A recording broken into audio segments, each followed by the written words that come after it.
Hi everyone. हम सभी traders अक्सर आरएसआई और स्टोकास्टिक यूज करते हैं सिक्योरिटी को देखने के लिए कि वो ओवरबॉट है या ओवरसोल्ड है।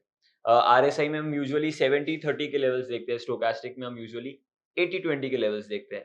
कि स्टोकास्टिक में कहा जाता है कि 80 के ऊपर है तो सिक्योरिटी ओवरबॉट है, 20 के नीचे है तो ओवरसोल्ड है। तो आज हमारे साथ साहिल सर है, जिनके साथ हम स्टोकास्टिक को थोड़ा इन डेप्थ समझेंगे कि एक्चुअली वो स्टोकास्टिक का फॉर्मूला क्या है, कैसे वो डिराइव होता है, उससे पता क्या पड़ता है और कैसे वो हम हमारी ट्रेडिंग स्टाइल में इंक्लूड कर सकते हैं एंड उससे हमारे डिसीजंस और बेटर कैसे कर सकते हैं। सो वेलकम साहिल सर। तो स्टोकास्टिक बेसिकली हमें बताता क्या है? यस तो ट्रेडिंग एक ट्रेड पोजीशन क्रिएट करने से पहले ट्रेडर कुछ सवालों का आंसर करता है। One of those answer is with security. Hmm. अभी विथ सिक्योरिटी का आंसर हमें ट्रेंड से पता चलता है। दूसरा क्वेश्चन है कि व्हेन, तो वो व्हेन हमें कब उस सिक्योरिटी में पोजीशन क्रिएट करना चाहिए, उस समय हम ऑसिलेटर्स पे आते हैं। ऑसिलेटर्स के फैमिलीज में बहुत सारे इंडिकेटर्स हैं, जैसे आपने आरएसआई का नाम लिया, जो स्टोकास्टिक जो हम कवर करने वाले हैं, एमएफआई हो गया, सीसीआई हो गया, ब्रिंग्स नो श्योर थिंग हो गया। ऐसे बहुत सारे इंडिकेटर्स हैं जो कि एक कलेक्टिव फैमिली में आते हैं और उस फैमिली का नाम है ऑसिलेटर्स।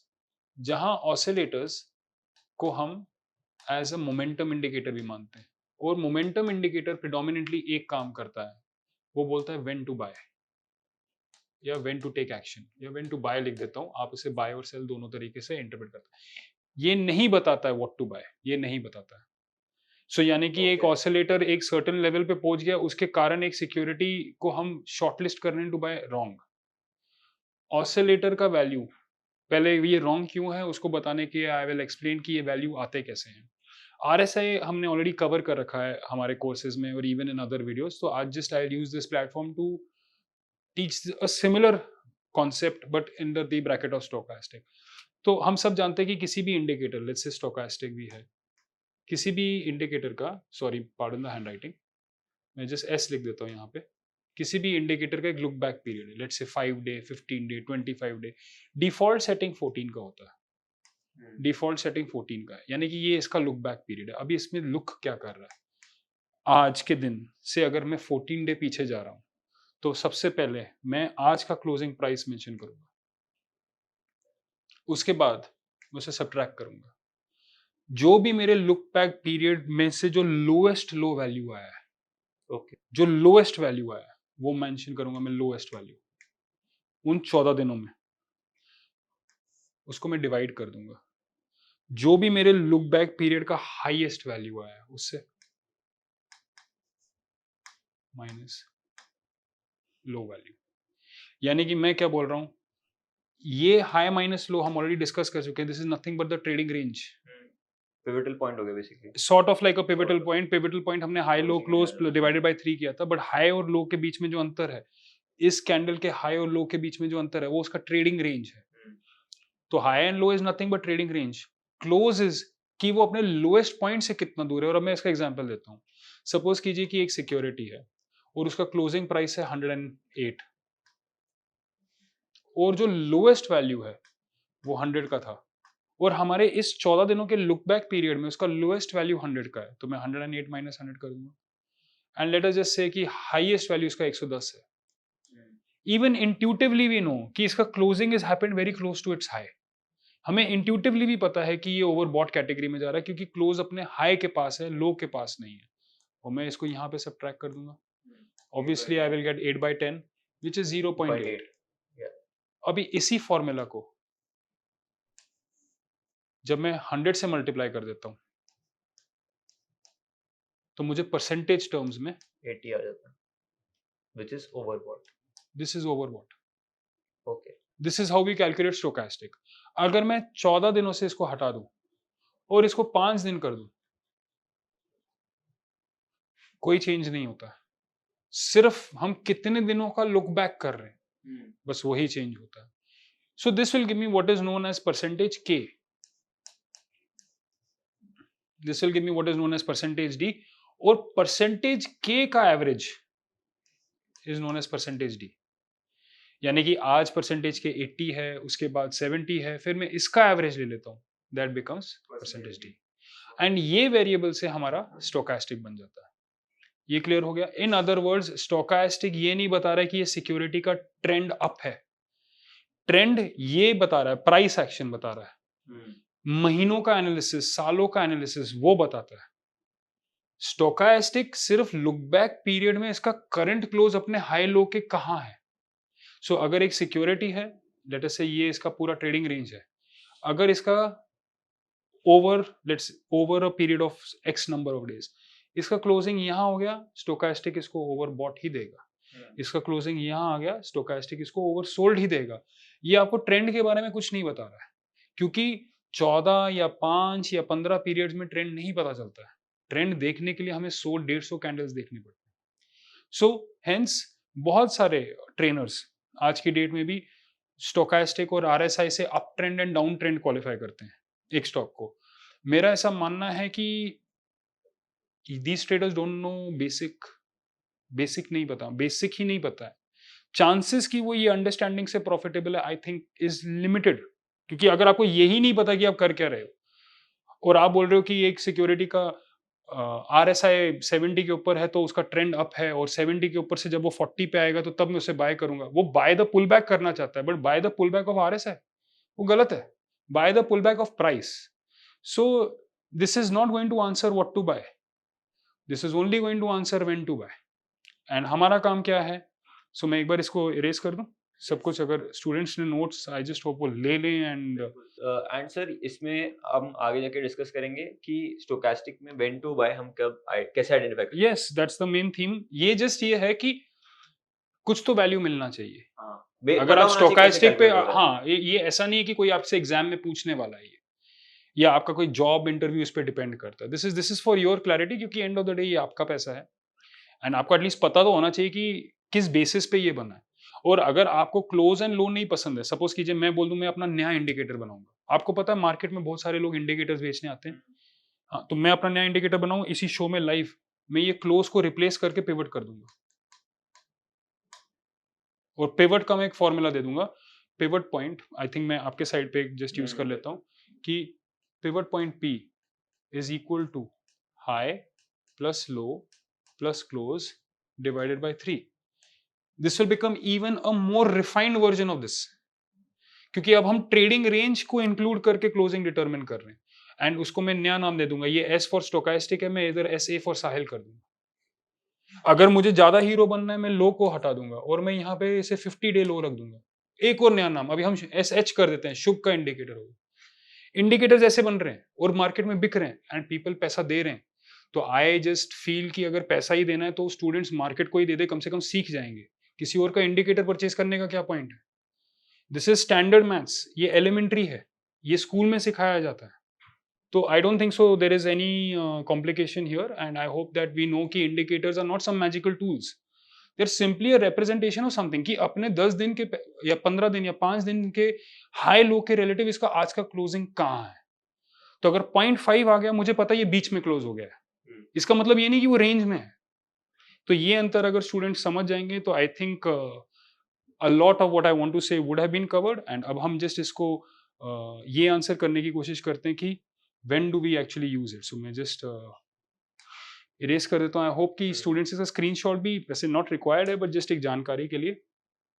सो सबसे पहले हमें व्हाट टू बाय, सबसे ये सबसे पहला क्वेश्चन होगा, what to buy, what to buy. अगर मैं ये बोल रहा हूँ कि I want to buy only up trending stocks,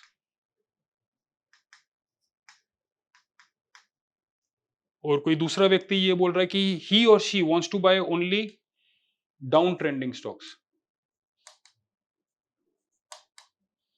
आप कौन से स्टेटमेंट से मोर लाइकली एग्री करते हैं? Should you buy up trending stocks या should you buy down trending stocks? अब ट्रेंडिंग। यस, तो यानी कि ये ऑब्वियसली हमारे लिए हट गया। यानी कि कोई भी व्यक्ति जो बोल रहा है I only want to buy up trending stocks, वो person what to buy answer करने की कोशिश कर रहा है, राइट? तो अभी मैं इसको पहले हटा देता हूं। नाउ अगर मुझे ट्रेंड देखना है तो हमने आप ही के प्लेटफॉर्म में कई चैनल में बोला है, एक हो गया आपका डाउ थ्योरी, विजुअल ये हायर टॉप है, ये डबल बॉटम है, ये विजुअल हो रहा है 1 सेकेंड। आपको थोड़ा उसको सोफेस्टिकेट करना है, मूविंग एवरेजेस, कि ये 2 मूविंग एवरेजेस बन जाएंगे। लेट्स जैसे एक मूविंग एवरेज ऐसे बन रहा है, दूसरा वाला जो स्लोअर मूविंग एवरेज है वो ऐसे आ रहा है, अप ट्रेंड। ठीक है, मूविंग एवरेज फेसिंग अपवर्ड, इनके बीच में गैप बढ़ रहा है, अप ट्रेंड। तीसरा है एडीएक्स डीएमआई, ये भी हमने ट्रेंड ट्रेडिंग के क्लासेस में कवर किया है। सो व्हाट टू बाय यहां से आंसर होता है। तो क्लियरली ये हायर टॉप है, clearly this is all time high, clearly this is an up trending security. तो व्हाट टू बाय आंसर हो गया। ये कौन सा सिक्योरिटी है? HDFC bank. I will bye HDFC bank, मैं खरीदूंगा।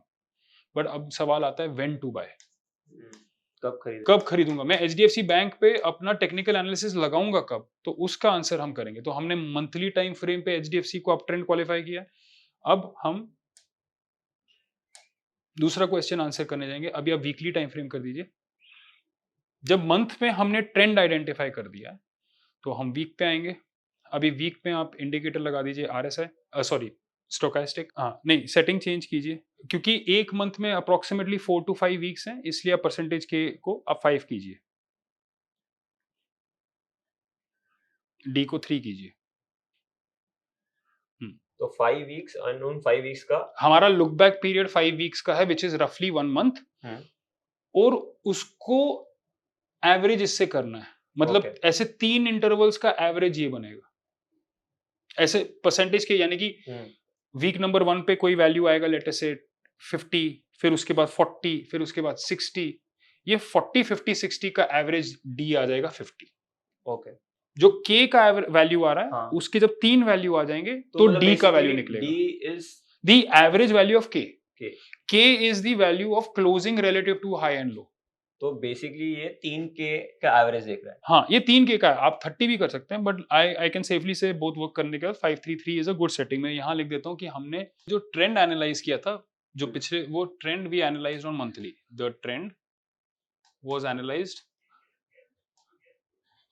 On the monthly. So this is answering the question of what to buy. जब हमने व्हाट टू बाय कर दिया, अब जो ऑसिलेटर आएगा, जो भी हम ऑसिलेटर लेंगे, क्योंकि अब हम क्वेश्चन आंसर करना चाहते हैं व्हेन टू बाय, वो नेसेसरली नीचे के टाइम फ्रेम पे आएगा। सो मंथली के बाद वाला टाइम फ्रेम आएगा वीकली। तो यानी कि व्हेन टू बाय के लिए अब हम वीकली चार्ट देखेंगे। अब व्हेन टू बाय में हमने जो सेटिंग किया है, तो जो ऑसिलेटर का टॉपिक हम कर रहे हैं, इसी कैटेगरी में कई ऑसिलेटर्स हैं, जैसे for example RSI, Pring's know sure thing, CCI, MFI. पर आज जो हम डिस्कस कर, ईएफआई, एक्चुअली बहुत सारे हैं, पर आज जो हम डिस्कस कर रहे हैं दैट इज स्टोकास्टिक। और स्टोकास्टिक का हमने जो सेटिंग लिया है वो ये है। वो इसलिए लिया है क्योंकि अप्रोक्सीमेटली 5 वीक्स में एक मंथ बन जाता है। तो और हम ड्रॉप करें, there has to be a relation between your equations. ठीक है, 5 वीक का। अब हमारा ट्रेंड तो अप था, तभी हम यहां तक पहुंचे हैं, सेकंड स्क्रीन तक। अभी जो सिक्योरिटी स्ट्रक्चरली अप ट्रेंड है, मैं उसे बाय करना चाहूंगा व्हेन इट बिकम्स ओवरसोल्ड, क्योंकि when to buy, so I will buy when it becomes oversold. What to buy? Buy an uptrending security. When to buy? When it becomes oversold. When does it become oversold in stochastic? When the value is less than 20. जब इसका value 20 से कम होगा तो ही oversold हुआ है, क्योंकि वो अपट्रेंडिंग security मुझे ओवरसोल्ड चाहिए। तो अब आप मुझे बताइए इसका वैल्यू कितना आ रहा है? Sir 9 way below 20। Yes, this is sufficiently oversold. तो इस समय यहाँ पे खरीद सकते। ये कुछ लोग इमीडिएटली ये देख के खरीद सकते हैं, बट फिर हमने इतने वीडियोस क्यों बनाए? हमने उस पे इतने वीडियोस इसलिए बनाए क्योंकि कैंडल देखो ना आप क्या बन रहा है। ये आपका डबल बॉटम पे डोजी है, ये डोजी को एनगल्फ कर रहा है, ये मारूबूजो बना है।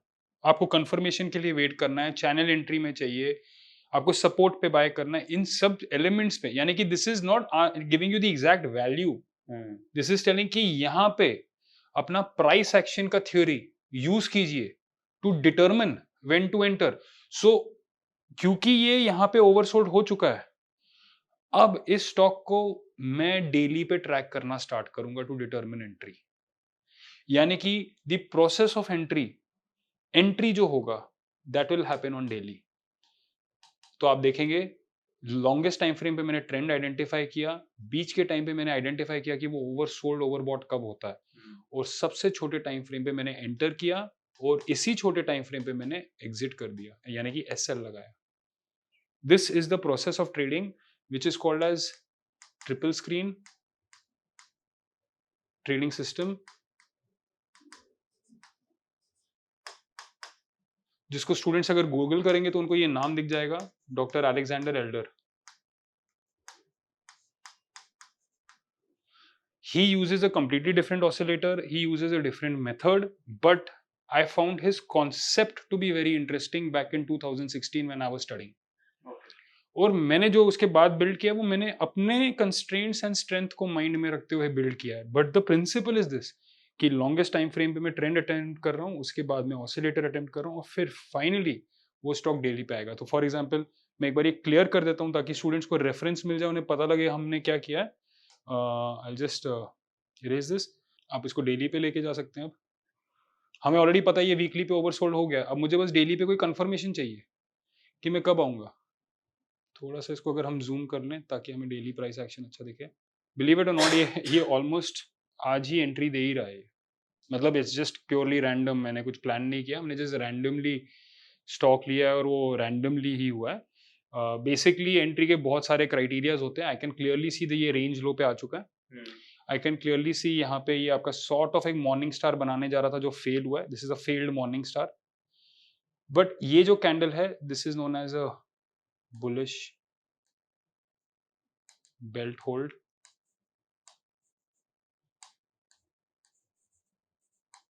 ठीक है, और आज के ट्रेडिंग सेशन में आई कांट बिलीव इट, आज मार्केट काफी रेड पे क्लोज हुआ है, बट आज के ट्रेडिंग सेशन में इसने कंफर्मेशन दे दिया, बिलीव इट और नॉट। तो लॉजिकली अगर मैं एक बुलिश बेल्ट होल्ड कैंडल के कंफर्मेशन पे एंट्री मार रहा हूं, यानी कि आज कंफर्मेशन हो गया, तो ये जो हाई दिख रहा है, सॉरी, ये जो हाई दिख रहा है यहाँ पे, इस high, this high plus the average trading range will equal to my entry. ये जो भी हाई है यहाँ पे, ये 1666 पे एक राउंड नंबर लेते हैं, लेट्स से 1670, उस पे एक ट्रेडिंग रेंज डालते हैं, लेट्स से 20 पॉइंट्स, तो रफली मेरा बाइंग एसएल 90 का हो जाएगा, बाय एसएल रफली 1690 1685 में ऐसे कर देता हूं, एंड एग्जिट, यानी कि मेरा जो एक्चुअल स्टॉप लॉस है वो ये जो भी लो है यहाँ पे, क्या एग्जैक्ट वैल्यू इसका से 1600 लो पकड़ा था मैंने 1625 है। 1625 माइनस 25 तो 1600 का SL. This is my trade, 100 points का एसएल, एक 1700 पॉइंट के सिक्योरिटी पे रफली 6% का एसएल है। मैं 6% का एसएल फ्यूचर में भी ले सकता हूँ। अगर लॉट साइज इसका 550 का भी होगा, 8 लाख का भी कॉन्ट्रैक्ट होगा, तो 6% ऑफ 8 लाख रफली 50,000 का रिस्क है पर ट्रेड, वो मैं ले सकता हूँ। कुछ लोगों के लिए 50,000 ज्यादा होगा तो वो उस हिसाब से इक्विटी में बाय करके करें, बट क्वांटिटी एडजस्ट करें, टेक्निक एडजस्ट मत करें, रैंडमली कहीं पे भी अंदर बाहर मत जाइए, क्योंकि आपका quantity is not appropriate for future. यहाँ आपका एसएल है, यहाँ आपका एंट्री है, एंड दैट्स इट। और ये उस स्टॉक पे लिया है जो मंथली बुलिश है, वीकली में हाईली ओवरसोल्ड हो चुका है, डेली में मल्टीपल बुलिश रिवर्सल कैंडल्स बना चुका है। आज कंफर्म, हमने बहुत वेट किया है स्टॉक के लिए, बहुत वेट करने के बाद it's looking like this high is going to get taken out in a few days, and that's when we are going to come into, तो हम तो बस बाइंग स्टॉप लॉस लगा के छोड़ देंगे, जब वो ड्रैग होगा उसी मोमेंटम में हम अंदर आ जाएंगे, और जब भी आएंगे तब हम ये एसएल लगाएंगे, पहले एसएल नहीं लगेगा ऑफ कोर्स। बट सर इस ये हटा जब देंगे, डेली पे आने पे हम स्टोकेस्टिक नहीं देखेंगे। नहीं देखेंगे डेली पे। जब हम अपने तीसरे टाइम फ्रेम पे आ चुके हैं, तीसरे time frame is you are going one on one with price action, यानी कि आप कैंडल स्टिक्स हो गया और जो प्राइस एक्शन हो गया उस पे ही स्टडी करेंगे, बट वो किस पे करेंगे, जो बुलिश ट्रेंडिंग ओवरसोल्ड सिक्योरिटी है उस पे। रैंडमली आप एक स्टॉक पे बुलिश एनगल्फिंग देख के अंदर नहीं आएंगे, it has to be good structure, highly oversold, और फिर उन कंडीशंस में एक एनगल्फिंग बनना चाहिए, that should grab your interest in the trading space. Okay, yes, but this is obviously using another concept, और इसका कहने का क्या मतलब है, अभी कुछ वीडियोस हमने शूट किए होंगे जहाँ पे जैसे से बोलिंगर बैंड हो गया या पिवट पॉइंट्स हो गया, वो अपने आप में एक कंप्लीट सिस्टम है। ये जो ऑसिलेटर्स हैं ये अपने आप में कंप्लीट सिस्टम नहीं है, इसलिए जो लोग इसको as a complete system market करके बेच रहे हैं, that's wrong, that is just wrong, वो नहीं जी, करना चाहिए। सर आरएसआई और स्टोकेस्टिक काफ़ी वाइडली यूज़्ड है ट्रेडर्स के बीच में। करेक्ट, बट करेक्टली यूज करें, इसलिए हम ये वीडियो कर रहे हैं। ओके, हमारा स्टोकास्टिक में कोई कोर्स वगैरह नहीं है, बट करेक्टली यूज करो ना उसको। देखिए, अगर एक सिक्योरिटी ट्रेंड कर गया, आपका ऑसिलेटर इतनी देर तक ओवरबॉट या ओवरसोल्ड रहेगा कि आप रेस्ट कीजिए 6-8 महीना, आपको 6-6 महीना स्टोकास्टिक या आरएसआई कंटिन्यूसली ओवरबॉट ओवरसोल्ड दिखेगा। और अगर आप ये बैठ के सोच रहे हैं कि अरे ये तो ओवरबॉट हो गया, अभी यहाँ तो उसको बेच जाना चाहिए, बिग बिग ब्लंडर। अगर वो स्ट्रक्चरली ट्रेंड कर रहा है, तो oscillators are meant to remain overbought and oversold for a very long time. उसका मतलब है, अगर ये सिक्योरिटी बहुत टाइम तक ओवरबॉट हो गया, हालांकि मैंने उसे मंथली चार्ट में अप ट्रेंड मांग कर रखा है, मैं उसे नहीं खरीद सकता, क्योंकि ये ओवरबॉट हो चुका है। मुझे वेट करना पड़ेगा ये कब ओवरसोल्ड होता है वीकली में, तभी मैं उस पर आ सकता हूँ। तो मंथली पे किया हुआ एनालिसिस आपको कई हफ्ते रुकना पड़ता है, ताकि आपको वो अपॉर्चुनिटी मिले कि आप ये कर सकें। सो अगर आपने मंथली में ट्रेंड एनालाइज कर लिया, if month equals to trend, then week has to equal to momentum, जिसको हम बोल रहे हैं oscillator, and daily will be your entry, जिसको हम बोल रहे हैं प्राइस एक्शन। और हम जितना भी कोर्स क्रिएट कर रहे हैं, स्टूडेंट्स को समझ में आना चाहिए कि ये बंदा ट्रेंड के बारे में बात कर रहा है, ऑसिलेटर या मोमेंटम के बारे में बात कर रहा है, प्राइस एक्शन की बात कर रहा है, या एक इंडिपेंडेंट आइसोलेशन में, सॉरी, या आइसोलेशन में वो एक फुल ऑन ट्रेडिंग सिस्टम दे रहा है और बोल रहा है ये सब बंद करके सिर्फ इसको ब्लैंकली फॉलो करो, क्योंकि वो उस ट्रेडिंग सिस्टम का डिफॉल्ट डेफिनेशन है, अब उसे इंप्रूव करो। सिमिलरली, अगर आपने मंथली में, जहां पे मंथली ट्रेंड की जगह अगर आपने वीकली में ट्रेंड कर लिया, तो मोमेंटम और ऑसिलेटर आपका डेली में आएगा, और ये प्राइस एक्शन का स्टडी आपका आवरली में आएगा।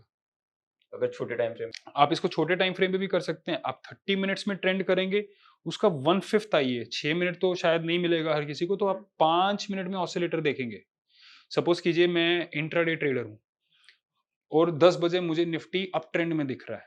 अप ट्रेंड कैसे, जो हमने डिस्कस किया था, Dow theory, moving average, ADX, इन 3 क्राइटेरिया में से जो क्राइटेरिया मैं यूज कर रहा हूँ उसमें मुझे वो अप ट्रेंड दिख रहा है। किसमें?